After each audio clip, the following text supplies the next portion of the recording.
Hello friend, मैं कंचन आपका अपने चैनल पे बहुत बहुत स्वागत करती हूँ।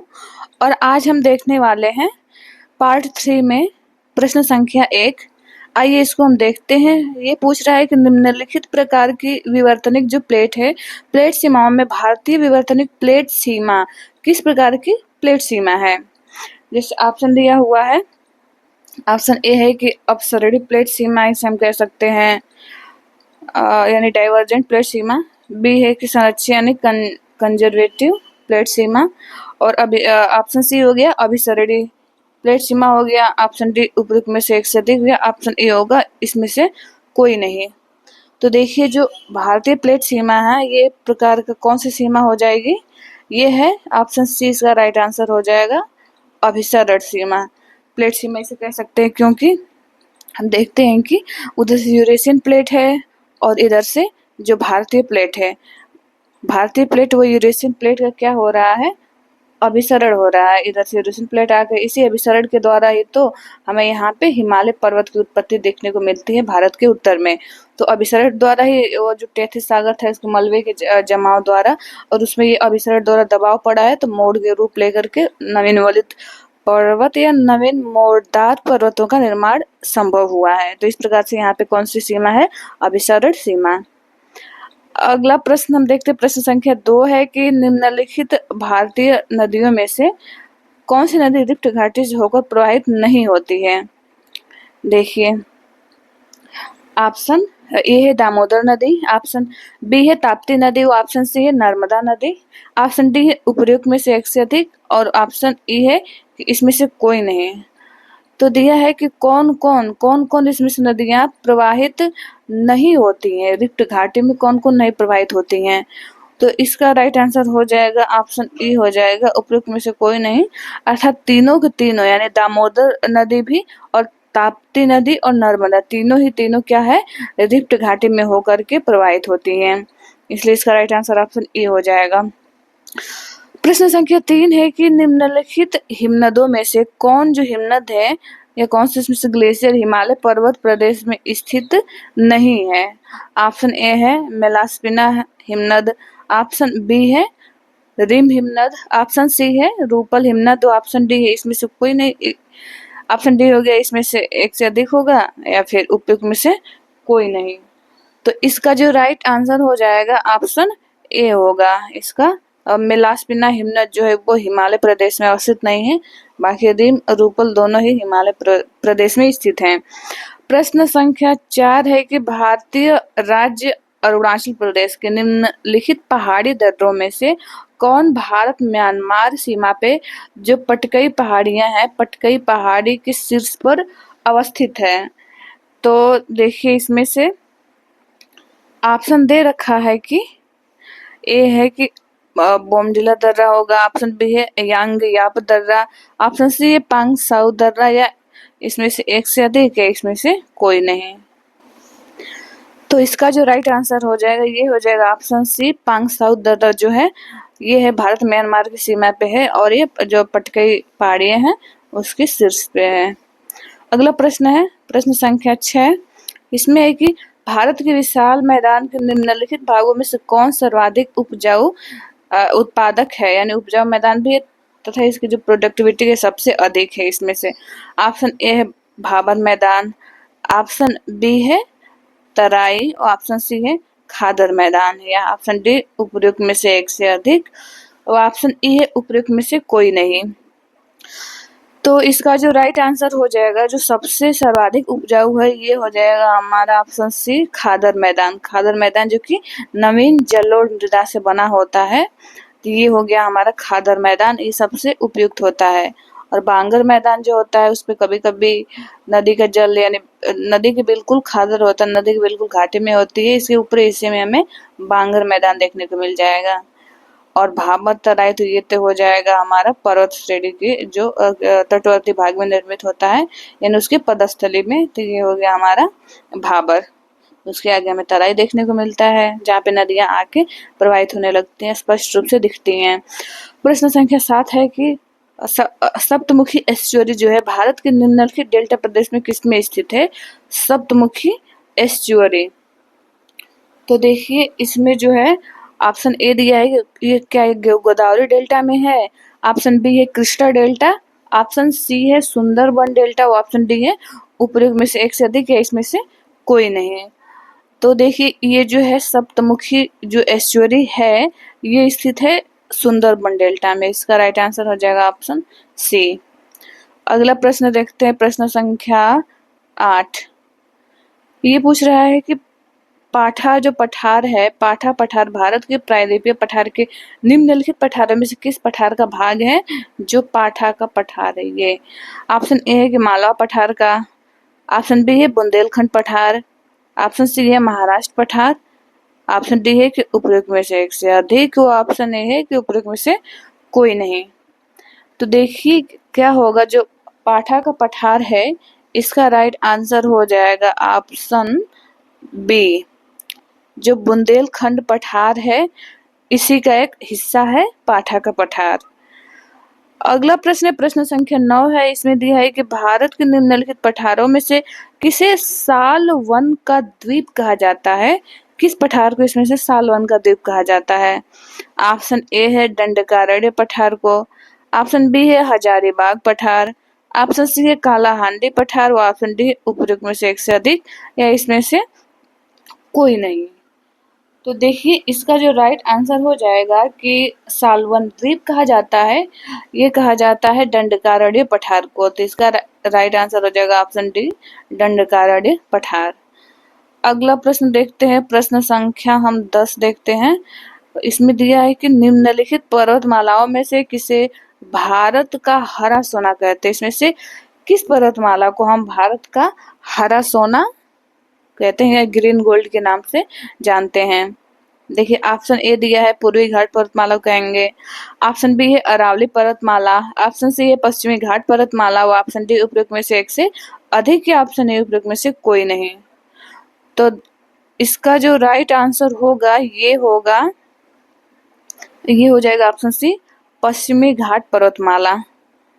इसको हम भारत का हरा सोना या ग्रीन गोल्ड कहते हैं। नेक्स्ट प्रश्न देखते हैं, प्रश्न संख्या 11 है। इसमें दे रहा है कि जो दक्षिण भारत है, दक्षिण भारत की निम्नलिखित पर्वतमालाओं में जो है कौन पालघाट गैप के उत्तर में स्थित है? कौन सी जो पर्वतमाला है पाल घाट या पाल घाट दर्रा जो है इसके उत्तर में स्थित है? ऑप्शन ए नीलगिरी पर्वत। ऑप्शन बी है अनामलाई पहाड़ियां। ऑप्शन सी है कार्डमम पहाड़ी या इसमें से कोई नहीं या इसमें से एक से अधिक होगा जो कि पालघाट गैप के उत्तर में स्थित है। तो इसका जो राइट आंसर हो जाएगा, इसका राइट आंसर हो जाएगा ऑप्शन ए नीलगिरी जो पर्वत है, क्योंकि थाल घाट भोर घाट ये उत्तर में ये महाराष्ट्र में दोनों स्थित है। और जो पाल घाट है ये हमें केरल के बिल्कुल दक्षिण में स्थित है। तो पाल घाट के उत्तर में हमें नीलगिरी पर्वत माला देखने को मिल जाएगी। अगला प्रश्न देखते हैं, प्रश्न संख्या 12 है कि पश्चिमी घाट के निम्नलिखित पहाड़ी दर्रों जो पैसेज इसमें से कौन एक दर्रा नीलगिरी पर्वत को अनामलाई पर्वतमाला से अलग करता है? ऑप्शन ए है सेनकोट दर्रा। ऑप्शन बी दिया है पालघाट दर्रा। ऑप्शन सी हो गया आपका चोरला घाट दर्रा। ऑप्शन डी है उपयुक्त में से एक से अधिक। वो ऑप्शन ए है कि इसमें से कोई नहीं। तो नीलगिरी पर्वत और अन्नामलाई पर्वत जो दोनों को जो दर्रा अलग करता है ये हो जाएगा राइट आंसर इसका ऑप्शन बी पालघाट दर्रा ही होगा जो कि नीलगिरी और अन्नामलाई को अलग करता है। अगला प्रश्न है प्रश्न संख्या 13। ये भारत के कुल कितने राज्यों तथा केंद्र शासित प्रदेशों के पास तट रेखाएं हैं, कोस्ट लाइन है, या उसका मतलब सागर से तटवर्ती रेखाएं किनके पास है? संख्या उनकी पूछ रहा है। ऑप्शन ए है 15। ऑप्शन बी है 14। ऑप्शन सी है 13 और ऑप्शन डी दिया हुआ उपयुक्त में से एक से अधिक होगा या ऑप्शन और ई है उपयुक्त में से कोई नहीं। तो देखते हैं इसका जो राइट आंसर हो जाएगा ऑप्शन सी हो जाएगा 13। जो 13 ऐसे राज्य हैं जो कि मतलब सबको लेके राज्य और केंद्र शासित प्रदेश इनके पास क्या है? कोस्ट लाइन है। अगला प्रश्न है प्रश्न संख्या 14। देखिए इसमें पूछ रहा है कि निम्नलिखित सागरीय जो जल संधियां हैं इनमें से कौन भारत के केंद्र शासित राज्य जैसे लक्षद्वीप को है मालदीव से अलग करता है। इसमें कौन सा? लक्षद्वीप और मालदीव दोनों को अलग करता है। तो इसका जो राइट आंसर हो जाएगा ऑप्शन देखिए ए है कि 10 डिग्री चैनल पूछा है। ऑप्शन बी दिया है 9 डिग्री चैनल। ऑप्शन सी है 8 डिग्री चैनल। ऑप्शन डी है उपयुक्त में से एक से अधिक। वो ऑप्शन डी है उपयुक्त में से कोई नहीं। तो जो मालदीव व लक्षद्वीप को जो अलग करता है इसका हो जाएगा ये ऑप्शन सी हो जाएगा इसका right answer 8 degree channel. 8 degree channel इसको अलग करता है लक्षद्वीप को मालदीव को। अगला प्रश्न है प्रश्न संख्या 15 है। ये दे रहा है कि भारतीय जो केंद्र शासित प्रदेश है अंडमान तथा निकोबार द्वीप समूह, ये निम्नलिखित द्वीपों में से कौन जो है पंख ज्वालामुखी है? ऑप्शन ए उत्तरी बटन द्वीप। ऑप्शन बी है बारनटाग द्वीप। ऑप्शन सी है साउथ रीफ द्वीप।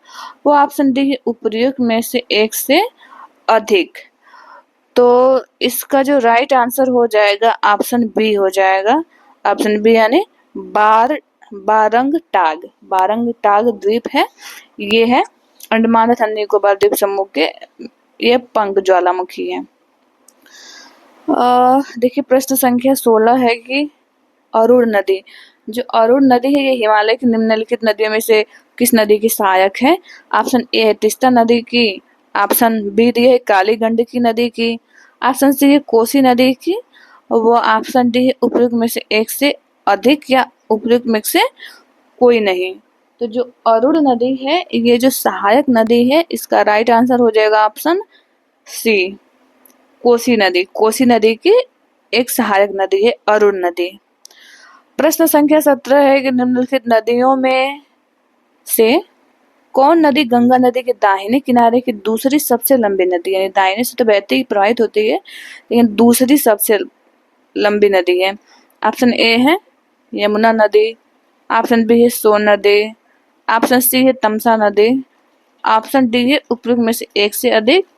और ऑप्शन ई है कि उपयुक्त में से कोई नहीं। तो दाहिने की साइड से देखें तो इसका जो राइट आंसर हो जाएगा, एक तो होता है बायां दायां है, तो इसका जो राइट हो जाएगा कि सबसे लंबी नदी हो जाएगी सोन। ऑप्शन बी हो जाएगा इसका राइट आंसर सोन नदी दूसरी सबसे लंबी नदी है। हाँ दाहिने से। अगला प्रश्न देखते हैं प्रश्न संख्या 18 है क्योंकि पहला हो जाएगा यमुना। यमुना के बाद फिर इधर से अमरकंटक पहाड़ी से भी निकलती है तो इसका सोन ही होगा।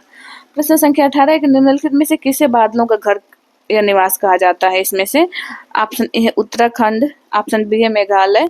ऑप्शन सी है हिमाचल प्रदेश। ऑप्शन डी उपयुक्त में से एक से अधिक। वो ऑप्शन ई है इसमें से कोई नदी। तो देखिए जो बादलों का घर कहते हैं हम कहते हैं मेघालय को बादलों का घर कहते हैं।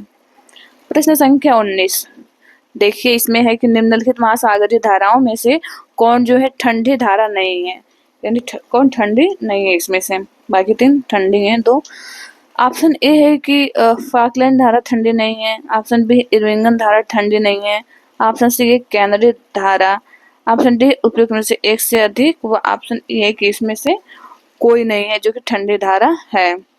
तो पूछा कि ठंडी नहीं है तो ये हो जाएगा राइट आंसर आपका सी कनारी धारा। कनारी धारा एक गर्म जल धारा है जो कि कैनरी द्वीप के सामने हमें देखने को मिल जाएगा अफ्रीका के पश्चिमी तट के पास।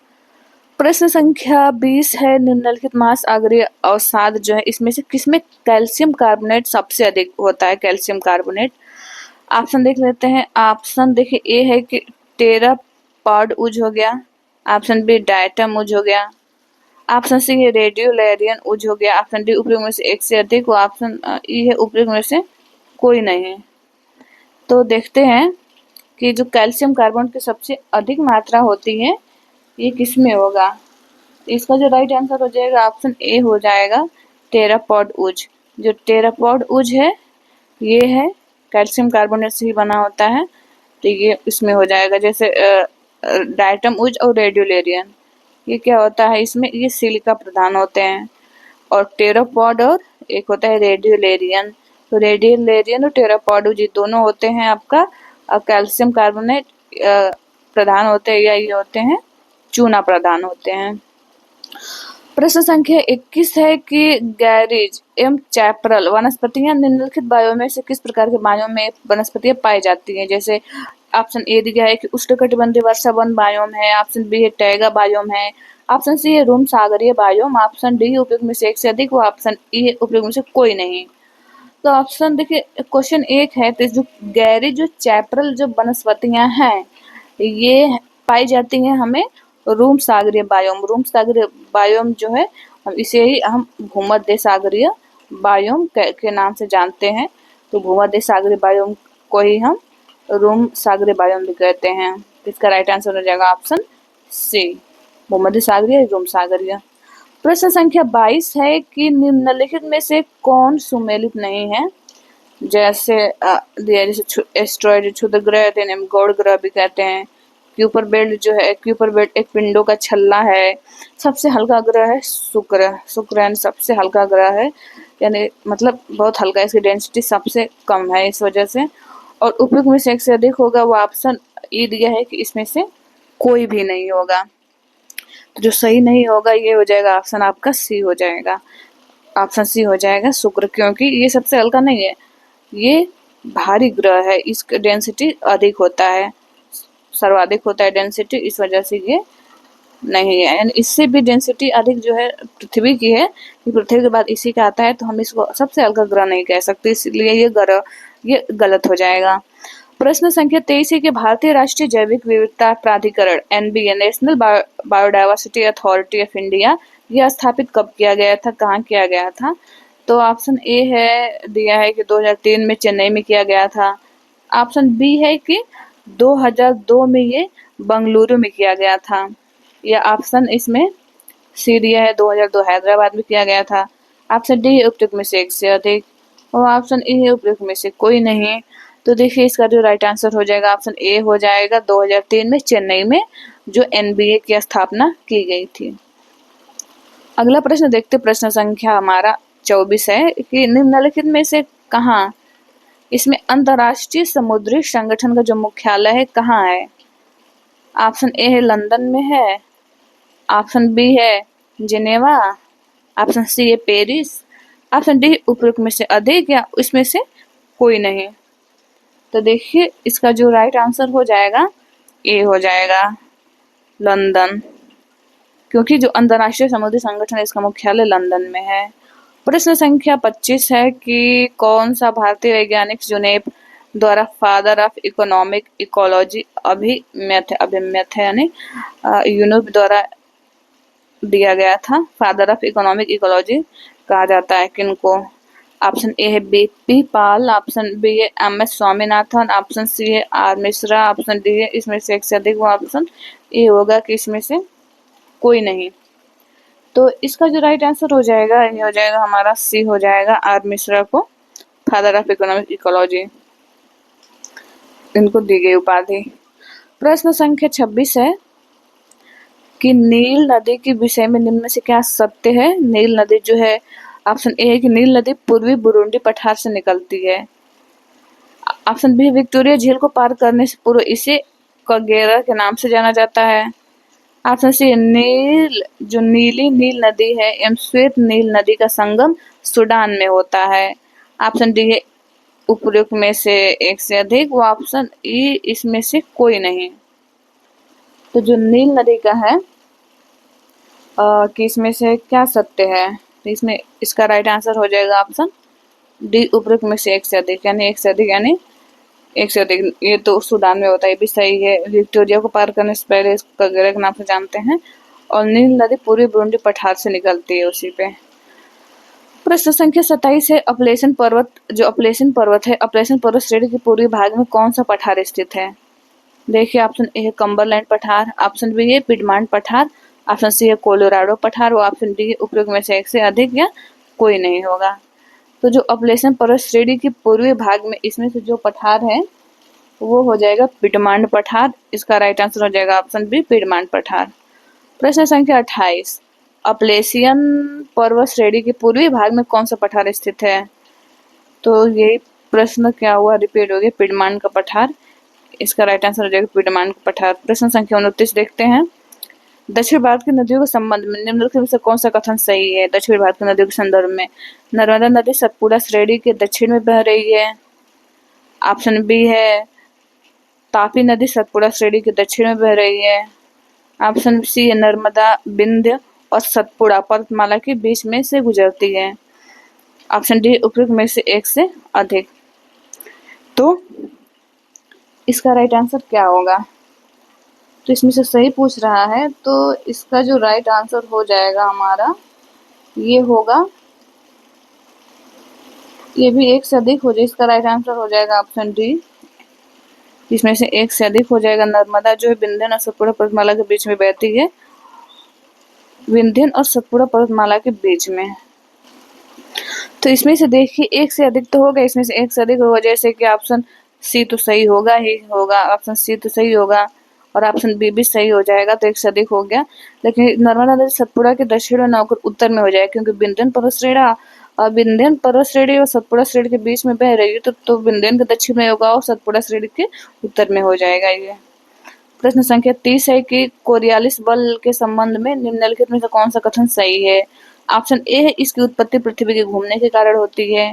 ऑप्शन बी है ये उत्तरी गोलार्ध में हवा को क्या करता है? हवा को दाईं ओर मोड़ देता है और दक्षिण गोलार्ध में इसको बाईं ओर विक्षेपित कर देता है हवा को। और ऑप्शन सी की इसकी उत्पत्ति जो वायु के तापमान एवं परिवर्तन के कारण होती है।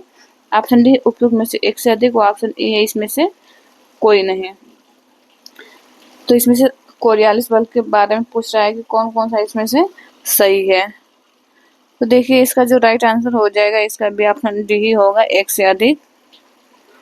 एक से अधिक यानी इसकी उत्पत्ति वायु के तापमान परिवर्तन के कारण भी होती है, इसकी उत्पत्ति पृथ्वी घूमने के कारण तो होती है, और उत्तरी गोलार्ध में हवा को ये दाईं ओर मोड़ देता है और दक्षिण गोलार्ध में बाईं ओर, यानी इसमें उत्तरी गोलार्ध में हवा क्या चलेगी? क्लॉकवाइज चलेगी, क्लॉकवाइज ऐसे चलेगी और इधर से, और दक्षिण गोलार्ध में एंटी क्लॉकवाइज चलेगी। तो ये है आज का अंतिम प्रश्न। फिर मिलते हैं नेक्स्ट वीडियो में। आपसे हम्बल रिक्वेस्ट है कि इस चैनल को सब्सक्राइब कर लें, अपने दोस्तों को भी शेयर करें। ये वीडियो देखने के लिए आप लोगों का बहुत बहुत धन्यवाद।